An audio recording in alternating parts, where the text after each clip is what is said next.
Okay, this section is going to be on tooling. I'll show you how I do it. It's probably not the right way or the best way, but like I said, I'm still learning. So I figured it out. I know exactly how I'm going to have it set. MW is their initials. Now I said I won't go and tell people's names on these videos, but I'll give out initials just because that's what's going to happen. I mean, MW could be a lot of different people. So I'm not too worried about giving out that information, but I'm not going to say any more about their name after that. I just want to make that clean and clear here. So the nice thing about these cut mats is they're 1-inch squares and they've got the quarter marks. So that's 1.5, or that's a quarter, half, 3/4, one full. So I can kind of use this to see how I'm going to go and set things up. Now I've got a couple of different for the letters. I've got this one, which is 1/8 of an inch for the letters. And then I have this one, which is, I don't even know what size it is. This one is 1/4 of an inch letters. And then this one here is 3/4 of an inch. So I'm going to use this one. That's the ones I have for lettering. They like, I know they like older kind of stuff. So I know this is going to be an antique gel. The whole thing is going to be antique gelled. It's going to give them the look they like the most, and it's really going to stand things out. So as far as these being 3/4 of an inch, I can kind of lay it out here where there's my 1-inch mark. And I think I'm going to do it like that. So the letters will be stamped on there like that. And then I'm going to come out 1/4 of an inch over here from the 1-inch mark and 1/4 of an inch out there. And I'm just going to do my round circle. Now, right now it's an old character sheet. I said I play D&D. This is an old character sheet.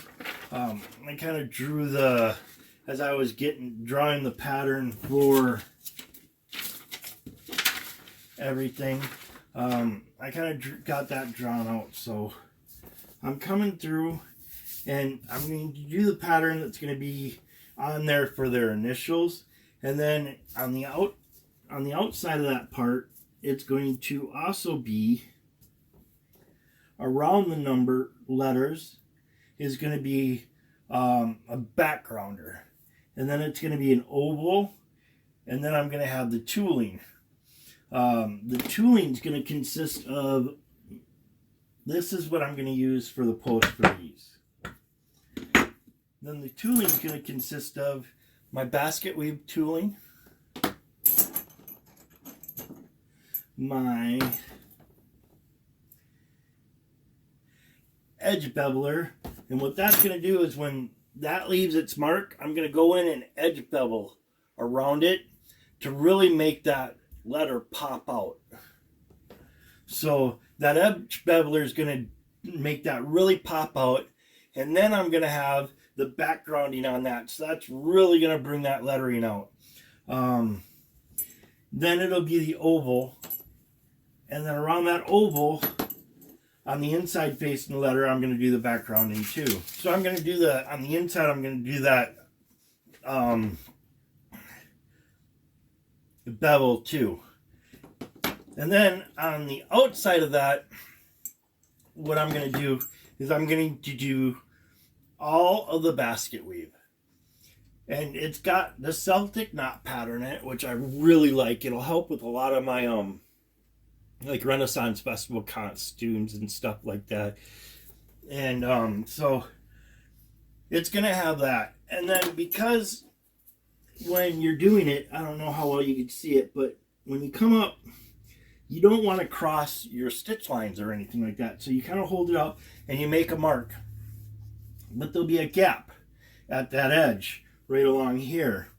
So then what you do is you use a camouflager. And you sit and you put in your camouflager and you go around and you just do that. And that way that camouflages it and makes that basket weave look really nice. And it looks like it's a complete basket weave instead of that at the edge you had, because where it'd come over a little bit like that. So you kind of have a weird stamp. So that camouflage will make that look like that basket weave actually went to the edge when it doesn't. Same with when it gets close to where those letters are and the backgrounding is. You put that in there and that'll look that way too. And I'm definitely going to go through and I'll show all that process. But right now I'm going to make that centerpiece. And just make the pattern for the centerpiece right now, so everybody gets an idea of what I'm exactly talking about for the centerpiece where their initials are going to go. So I know I want it to look like that. So I already know my lines.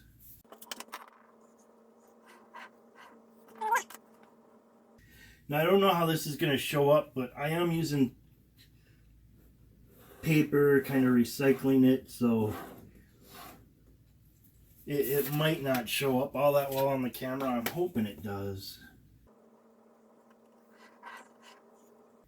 Alright, so then I also know I have my center line that I want to go off of, so I can bring that down a little bit, line everything up, and make my center line. So that way I know I've got my letters centered also. That's what's nice about these mats. I don't have to sit there and measure everything out. I already know I've got it centered because I'm just looking at my map.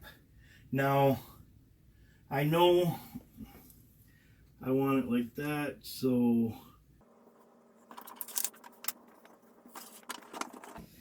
I'm actually going to have to use a square on that part.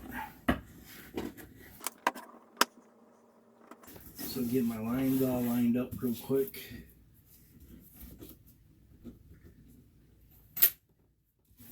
Now I'm going to make my mark, and that's going to be the top edge.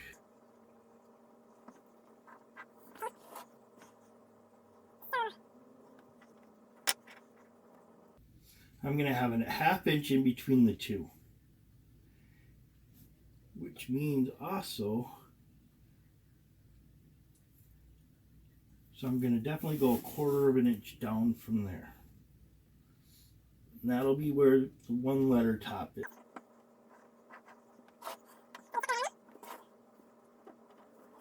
And then I know I want 1/4 inch between the two, so it's roughly right there. So I want to go, or a ½ inch between the two, so I know right there is going to be my next mark.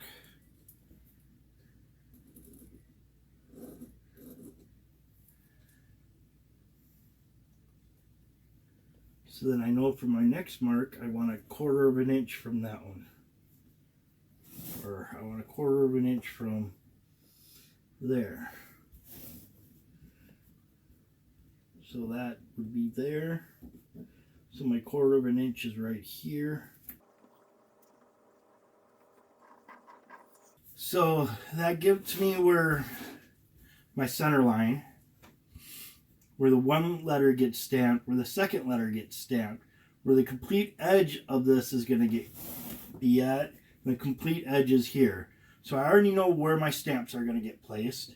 I know where the edge of the diagram is going to be. Now all I have to do is the little circle part, and I'm just kind of looking for something quick for a circle.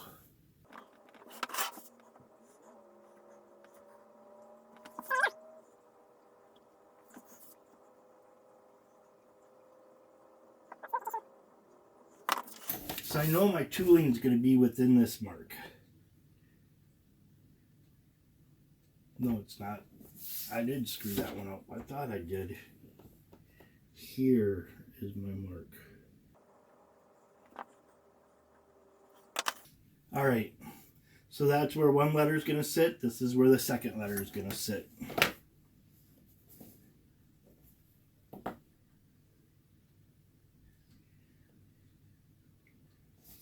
Now the other cool thing about these stamps is they place a mark of what, I don't know if you guys can see it, but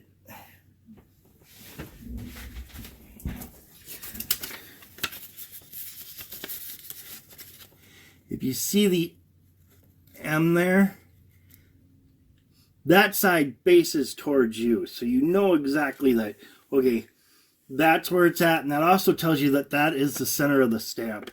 Trying to get it to focus in on that. There we go. So that way you know where your tooling has to be centered and which direction is down.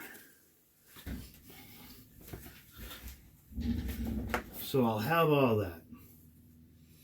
And I think that's exactly what I want right there.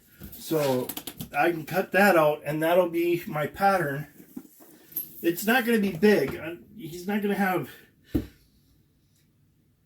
It's not going to be big. They're not going to have too much with their name on it. The rest will all be basket weaved. But I think we'll be good there. I think that's exactly what it's going to be. I'll definitely show the tooling. I'm going to wait though. That way when I do tooling, I'll have it all done up in one shot, because you're going to want to do what's called casing the leather. Get the leather wet. I don't have to worry about getting this side wet too much. I just want to make it where I can put marks into the leather and it'll keep those marks exactly the way I want them. So once I do that, I'll be set. But I'm going to have to wait on doing the tooling, so I'm not even going to worry about too much of this. I've got my pattern drawn out, so I know I've got that. I'm not going to worry about too much of that. I think for right now, I'm going to do the main stitch line and figure out everything on the stitch line where I'm going to go. And then come back and do a couple of other things. And that way, by the time the backgrounder gets here, I'll be ready to do the tooling. I think that's going to be the best way to do it. All right, guys. Have a good one. Thank you for watching.